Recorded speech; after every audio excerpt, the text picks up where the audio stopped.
Auspicia este espacio Humberto Canale, una historia de vinos y familia guiada por la excelencia e innovación desde 1909. Es un placer enorme presentar a un gran periodista especializado en economía y finanzas. Me estoy refiriendo a Leandro Gavin. ¿Cómo te va, Leandro? Un placer enorme saludarte. Silvio Sacomani aquí por la Cocina de las Noticias. Hola Silvio, ¿cómo andás? Bien, Leandro, ¿vos? Bien, todo muy bien, gracias por llamar. No, por favor, vos sabés que leí el artículo que se publicó en el día de ayer, el cual recomiendo, en El Economista, donde el título bien digo es El lapidario diagnóstico del fondo que más plata perdió con Toto Caputo. En primer término, te pido que le comentes a nuestros oyentes acerca de lo que aconteció con Toto Caputo, seguramente ministro de Economía de Javier Milei, y ese diagnóstico que dio el Fondo Monetario Internacional a raíz de este dinero que se ha perdido precisamente con Toto Caputo. Sí, mira, un poco la historia tiene a cuento de este fondo, ¿no? El fondo Templeton, que es uno de los fondos más importantes que tiene el mercado americano, sí, que tiene Wall Street. Sí, me olvidé de destacar que era el fondo Templeton, lo cual claro, es muy importante, porque si digo fondo, uno piensa inmediatamente en el Fondo Monetario Internacional, sí, Franklin Templeton. Claro. Sí, exactamente, es uno de los fondos, te diría, más grandes del mundo, maneja muchísimo dinero, apostó como nadie a la historia de reconversión de la Argentina que planteó Macri, Toto Caputo, su equipo económico, no recordemos un Dream Team económico, fueron los que más apuestas hicieron, tanto es así que para contextualizar, abrieron una oficina acá en Buenos Aires, un primer piso con un ex Orígenes, una ex AFJP como el Orígenes, sí, manejando un poco el negocio del fondo de inversión acá en Buenos Aires. Así que te diría que la apuesta fue grande en logística y fue grande también en los bonos que compraron y bueno, esta historia que compraron un poco de que Argentina había terminado el populismo y el kirchnerismo y seguían años de un gobierno promercado, y desembarcaron fuerte. En realidad casi todos los fondos de Wall Street compraron mucho Argentina durante el inicio del gobierno de Macri. Recordemos, Cristina dejó un gobierno sin acceso al mercado internacional, no había podido colocar un bono, a duras penas colocó algún bono en su momento cuando hizo la operación con Repsol YPF y demás, pero no ha podido hacer mucho.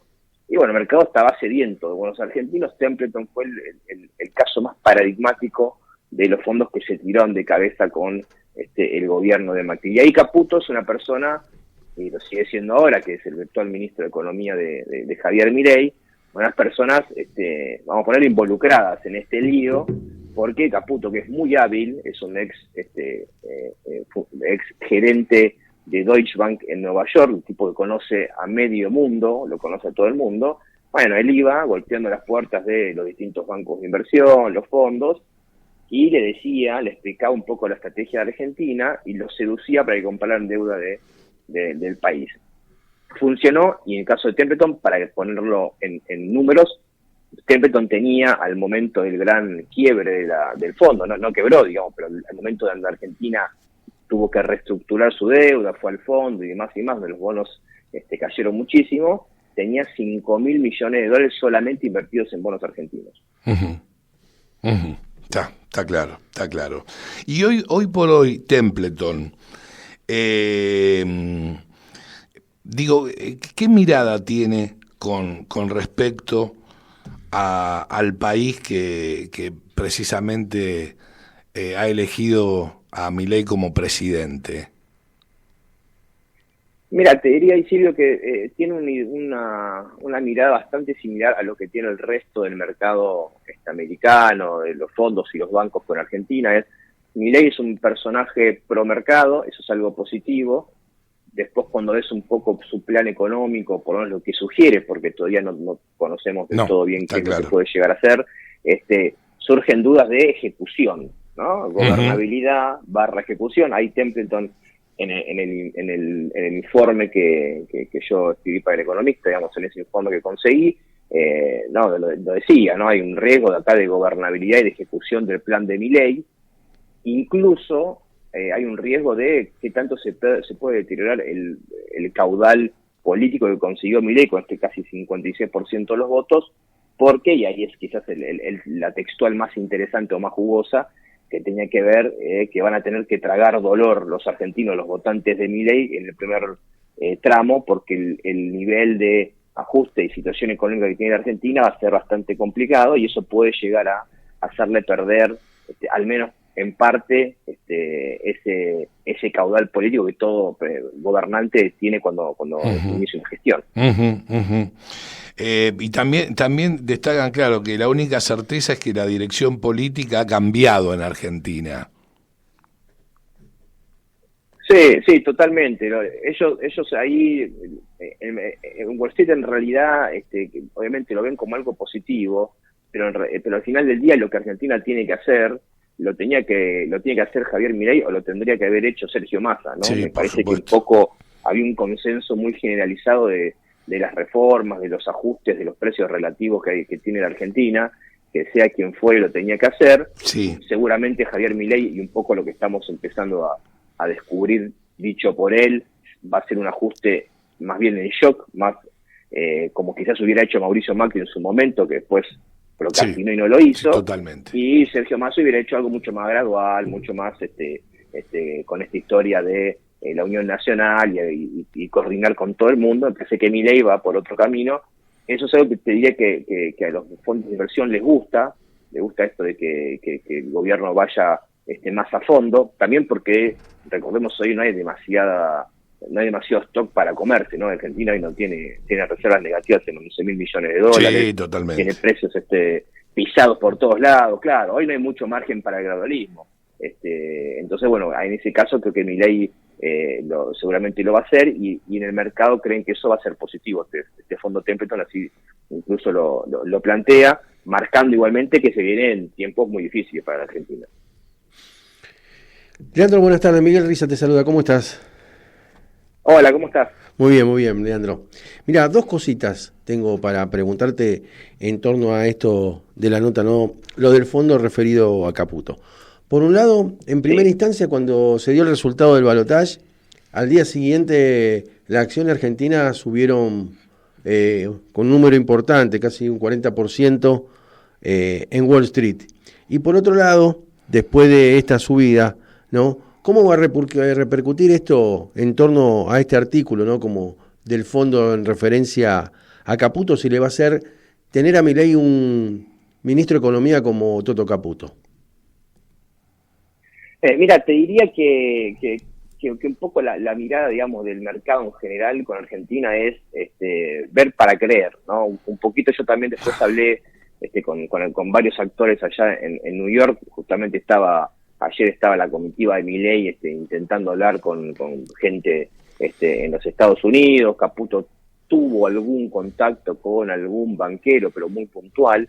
Y cuando vos hablás con el resto de la gente, con los típicos Wall Streeteros argentinos que trabajan en fondos de inversión muy grandes, en Estados Unidos hace muchos años, que son los que habitualmente son invitados a las reuniones de los funcionarios argentinos cuando van a Manhattan, lo que te decían es, no hay plata para Argentina, no es un tema de Caputo. Caputo puede ser bueno, Milei puede generar cierta expectativa, pero la realidad es que los fondos de inversión se quemaron tanto con Argentina en su momento, al final de la era de Macri, que hoy poner plata en la Argentina, y la verdad que no hay nadie intentando hacer eso. Uno dice, como vos me preguntabas recién, bueno, subieron mucho las acciones, también subieron los bonos, cayó el riesgo país, sí es cierto, pero pensemos que las acciones argentinas en comparación con cualquier país regional comparativo siguen estando muy baratas, los bonos estaban rindiendo muchísimo en dólares, o sea, su precio valía muy poco. Argentina ajusta desde niveles muy bajos, ¿no? Del 14º subsuelo, entonces es una suba, sí, porque genera expectativa a Milei, pero bueno, cuando se empiece a aclarar eso, me parece que el mercado empezará a demandar un poquito más de cosas concretas, y aparte de eso, ver si lo puede ejecutar, porque Milei puede tener planes para el mercado fantástico de regulación, de levantar todos los precios que están pisados en la economía, de un montón de cosas. Eso va a bueno, conllevar realmente, seguramente, perdóname Leandro que te interrumpa, un nivel de conflictividad, no social, sino me refiero a los que siempre han volteado a gobiernos que no son peronistas. sí, tal cual, ese es un riesgo que están viendo en Estados Unidos con respecto al gobierno de Javier Milei, claramente, un poco menos si termina de armar, que es lo que está haciendo, digamos, ¿no? Agruparse con parte de un sector del peronismo antikirchnerista, como es el peronismo de Córdoba, por otro lado con los halcones del PRO, que jueguen también ahí, pero lo cierto, y ya lo estuvimos viendo acá en Buenos Aires, digamos, empezaron a haber algún tipo de manifestación en contra de Milei y ni siquiera asumió. No, y después cuando asuma, el 19 y el 20, salen las organizaciones sociales a la calle, ¿sí? A llevar adelante una queja con respecto a un reclamo en relación a las medidas que va a tomar Milei. Es una cosa increíble. Son videntes los tipos, ¿viste? Sí. No, eso es tal cual. Yo siempre recuerdo, hubo hace un par de meses cuando todavía, Patricia Bullrich era competitiva, por lo menos, o más o menos competitiva en lo que era la elección en la Argentina. Su economista cabecera, antes que se confirmara Melconian, era Luciano Laspina. Bueno, Luciano Laspina, en un call con fondos de inversión, dijo: el desafío de cualquier gobierno opositor en la Argentina es sobrevivir los próximos 6 meses, porque se van a tener que hacer cosas con cierto nivel de conflictividad, con mucha gente en contra, y bueno, va a ser difícil pasarlo. Entonces creo que esa misma lógica de Laspina se aplica a lo que va a vivir Javier Milei, sin lugar a dudas, potenciado con un presidente electo que ya avisó: bueno, si yo tengo que mandar a la fuerza de seguridad, el orden en la Argentina, bueno, se pondrá ahí en discusión y en la práctica a ver qué tanto se puede ordenar el país, y empieza a haber grupos que intentan desestabilizar. Desestabilizar, pero, exactamente, quebrantar el orden público. Sí, totalmente. Sí, totalmente va a pasar eso, que siempre ocurre con gobiernos no peronistas. Recordemos lo que le pasó a Macri con la reforma del cálculo de la jubilación. La reforma jubilatoria, provisional. Cosa muy menor a lo que todos sabemos, todos escuchamos, y lo que viene prometiendo Javier Milei es lo que tiene que hacer para sacar la cantidad de distorsiones de los precios de la economía que por supuesto. Por hoy. Y eso va a ocurrir, tengo entendido, a partir del 10 de diciembre, el sinceramiento de los precios. ¿Esto es así? Sí, un poco la expectativa, te diría, para que los oyentes también lo vean, la secuencia, y explicar por qué lo tiene tan cerquita a Caputo, ¿no? Caputo está muy cerquita a Milei, no porque necesariamente sea santo de su devoción. Ahora dice que es la persona más calificada de la Argentina. Bueno, está haciendo un speech un poquito más romanticón Javier Milei, pero la realidad es que Caputo fue el que le llevó un plan para, paso número 1, desactivar el tema de las LELIQ. Milei siempre creyó que para que Argentina pueda bajar la inflación, levantar el cepo y eventualmente dolarizar, tenés que resolver el tema de las LELIQ. Entonces Caputo le llevó un plan que a él le convenció, entonces dijo: bueno, perfecto, vos, Caputo, encargate del tema de las LELIQ, sacamos eso. Y perdóname, Leandro, vos nos podés comentar cuál es ese plan, ¿lo tenés presente? El plan de las LELIQ, digamos, es obviamente hay una cantidad de pesos potenciales en la economía que se tienen que desactivar. Caputo le propuso, pues un poco lo que trasciende es hacer un canje con bonos del Tesoro en una parte, y en otra parte recomprar parte de esas LELIQ. Por eso están intentando conseguir financiamiento, no para dolarizar, sino para decirle a los bancos, que son los tenedores de las LELIQ, decirle: bueno, te doy unos bonos, pero como hay 40.000 o 30.000 millones, el equivalente, ¿no? Son pesos, 30.000, 40.000 millones de dólares en LELIQ, bueno, te canjeo por unos bonos y en otro te pago, quizás con bonos en dólares o con otro tipo de instrumento, pero necesitan algún tipo de financiamiento y no sean todos bonos del Tesoro. Entonces, y lo van pagando en cuotas. La idea claro, sí, aparte a los bancos les sirve lo mismo tener LELIQ, que son, vamos a ponerle, deuda del Banco Central, o tener deuda del Estado Nacional, es casi lo mismo. Entonces, ahí lo que propone Caputo es hacer esto rápidamente, que el riesgo de LELIQ se vaya para otro lado, se desaparezca. Claro. Entonces el paso siguiente de Javier Milei es levantar el cepo. Eso está clarísimo que van por ese lado. Yo hasta incluso me jugaría, y te digo que es un poco también lo que se dice en el mercado, es que Javier Milei, bueno, el 10, el 11, el 12, le pega un salto al tipo de cambio oficial, seguramente, ¿no? Los números que se hablan es de llevar este dólar oficial de ficción de 3.65 a 900 mangos, entre 800 y 900, claro. Sí, quizás intentar, algunos dicen, bueno, por ejemplo, JP Morgan hace poquitas horas sacó un informe donde ellos creen que va a ser un sinceramiento total al tipo de cambio paralelo, o sea, hoy estamos en torno a 950, sí. Porque bueno, contado con liqui y el MEP, que es el dólar de la bolsa, cayó, pero suponte que en 800, 850 podría llegar a ser, bueno, algunos dicen que va a hacer eso para después intentar levantar el cepo, unificar, y bueno, y esto creo que me parece que queda claro leyéndolo a Milei y hablando un poco con la gente que está alrededor de él sigue pensando que es irrenunciable en algún momento dolarizar, ¿no? Porque hoy parece que es un tema que ya está, que no se puede, que es inviable. Que bueno, es pero dolarizar a 8.50, no. 9.50 no es lo mismo que dolarizar a 5.000, como decía en este caso, o 7.000 pesos por dólar, como expresaba en su momento en la campaña del miedo Sergio Massa y el gobierno, claro. ¿No es cierto?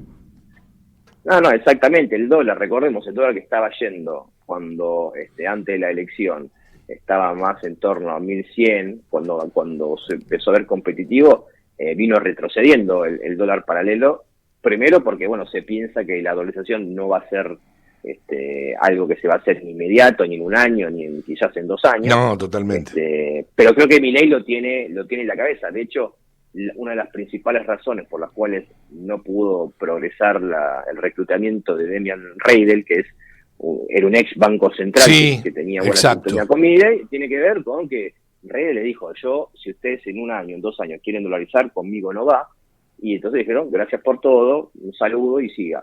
Entonces, me parece que en ese caso Milei sigue teniendo, algunos dirán la fantasía, otros dirán, bueno, la oportunidad, veremos, de dolarizar, pero el esquema, me parece que hoy por hoy está planteado muy claramente, que es desactivar Bomba Leaks, sí.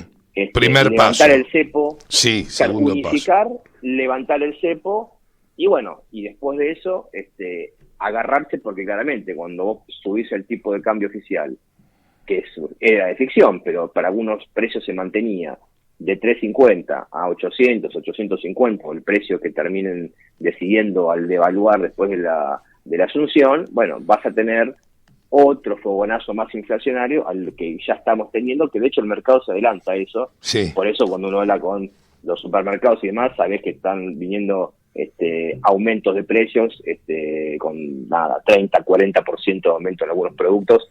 Todo el mundo cubriéndose ante la devaluación más anunciada de los últimos... Sí, totalmente. Y lo dijo durante la campaña también y lo vuelve a repetir ahora. Lo que hay que destacar de Milei es que nunca mintió y que te puede gustar o no el plan, pero está haciendo docencia en relación al mismo. Y sigue sin mentir, está expresando lo que va a hacer. Totalmente, es algo novedoso y muchos hacen el parangón con lo que fue la campaña de Carlos Menem, ¿no? Que terminó siendo, claro.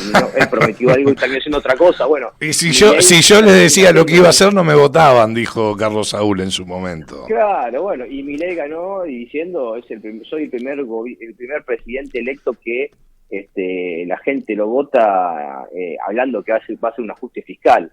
Yo en ese punto creo que hay que ver si la sociedad argentina se quedó solamente con parte de ese discurso, porque también Milei hablaba de el ajuste lo va a pagar la casta, y eso puede ser en términos del ajuste fiscal y el gasto del Estado, sí. Pero en términos de el ajuste de los precios relativos lo va a terminar pagando todo el mundo. Eso también me parece que es lo que hay que destacar, que bueno... Pero lo venimos pagando en cuotas ahora. Economía, claro, totalmente. Si esto es en pos de que, bueno, de hecho hay muchas consultoras, uno charla todo el tiempo con ellos, las proyecciones que tienen de inflación en el verano, digamos, enero, febrero. Hasta 20%, ¿no? Por mes. Claro, exactamente. Con 20 cómodos, un poquito más incluso, porque se van a cincelar muchos precios. Bueno, va a ser un fogonazo de un par de meses que hay que de vuelta, parafraseando a Luciano Laspina, ver cómo sobrevivimos 6 meses y después, bueno, la economía seguramente puede andar de una forma mucho más sana que no este desquicio que terminó siendo Sergio Massa, donde, si nos fijamos, no hay un solo precio que no haya dejado pisado. ¿No? Hoy nos enteramos que las patentes de los autos... sí, lo comenté. Hasta el insumo, ¿no? Déjame de joder. Se llegó hasta eso. Leandro, una un cosa poco el estado de la economía argentina que hereda Milei. Leandro, qué lindo escucharte y que nos hayas acompañado. La verdad que nos encantó. Por favor, un agradecimiento para mí, para ustedes por haberme llamado y bueno, a las órdenes cuando quieran. Bien, vamos a estar en contacto más seguido, ¿dale? Dale, perfecto. Buenísimo, Leandro. Un fuerte abrazo y muchas gracias, Hasta luego. Adiós, hasta siempre. Lo escuchabas a Leandro Gavín, pasaba por la cocina de las noticias, periodista especializado en economía y finanzas, dejando un panorama clarísimo de cuáles son las ideas de Milei en torno a los pasos a seguir en relación a la economía. ¿Qué me queda? 6 meses de sufrimiento. Y después, si Dios quiere, empezaremos a estar mejor. Siempre y cuando se hagan los deberes que hay que hacer, ¿no es cierto? Auspició este espacio Humberto Canale. Una historia de vinos y familia guiada por la excelencia e innovación desde 1909.